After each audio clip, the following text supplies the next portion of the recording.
I got it back in the shop and I cleaned it up, took all the brackets off, cleaned it up a little bit. I don't know what this stuff is. I guess it's some sort of foam that's been molded into the for the dash.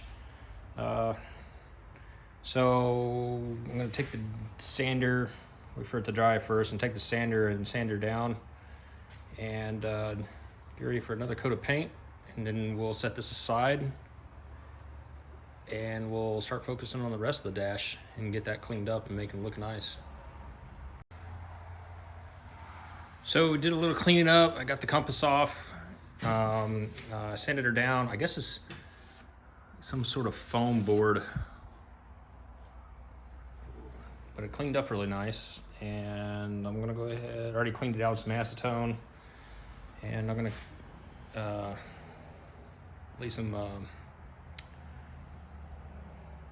masking paper down so we can get her painted.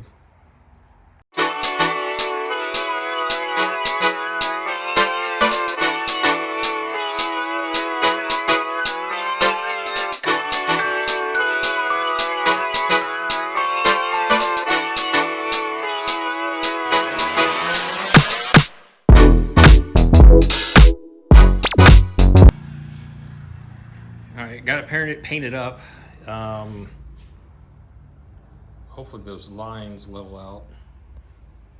If not, I'm gonna very deeply regret using a brush.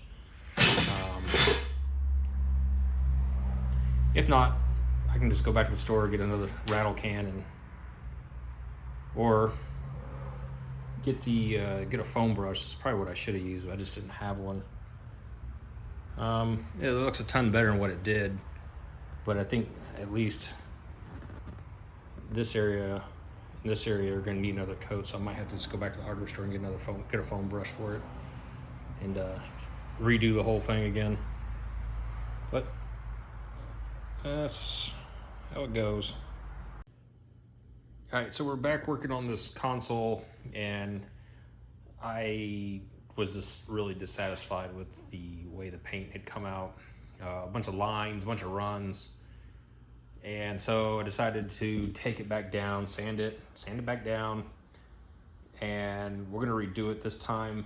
And I went and picked up some of this Duplicolor vinyl and fabric, and I've used this stuff before, and I probably should have used it the first time, just kind of didn't think about it. And it's not to say that Rust-Oleum is not a good brand. It is a great paint, I love it, but I think for this application, this wasn't the right thing to use. And yep, so I'll go ahead and shoot this, and we'll see how it comes out. Here we go.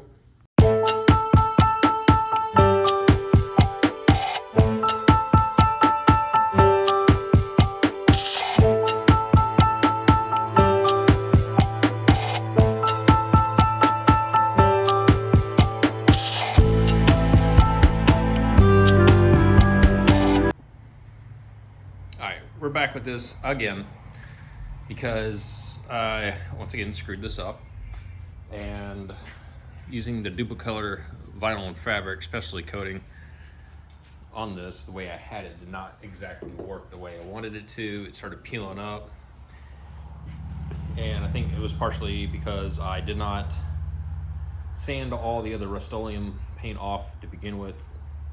So I took the sander, sanded all the way down, which I probably should have just done in the first place, but I got kind of complacent and in a hurry. And so we are pretty much back to square one with this. However, I'm going to use this Fusion, like this Krylon Fusion all-in-one paint.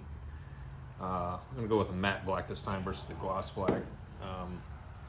And the reason for that, I think that I would just prefer, if you're out on the water, not that the sun not reflecting off something glossy like that and really bothering your eyes and whatnot. So, all right, we're just gonna give this a whirl and see how, hopefully this turns out really well. All right, here we go.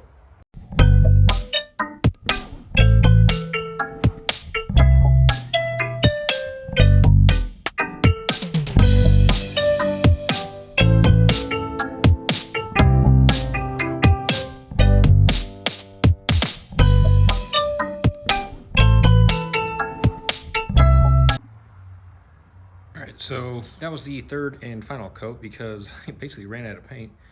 And this foam board, man, really just absorbed a lot of it. And I think it came out pretty good, a lot better than what it had been. So I'm gonna let this dry up. It takes about 20 minutes to dry, so we'll just let it dry for now and go from there. All right, so we got everything, well, at least got the dash, this foam part put back on, and yeah, that's what it's supposed to look like. Looks a lot way better than what it did. This unfortunately didn't come out as well as I wanted it to. I think it's just the material in the foam was a little too porous for the paint, and probably should have just sanded it down more, but I think it's good for now, and it's certainly functional.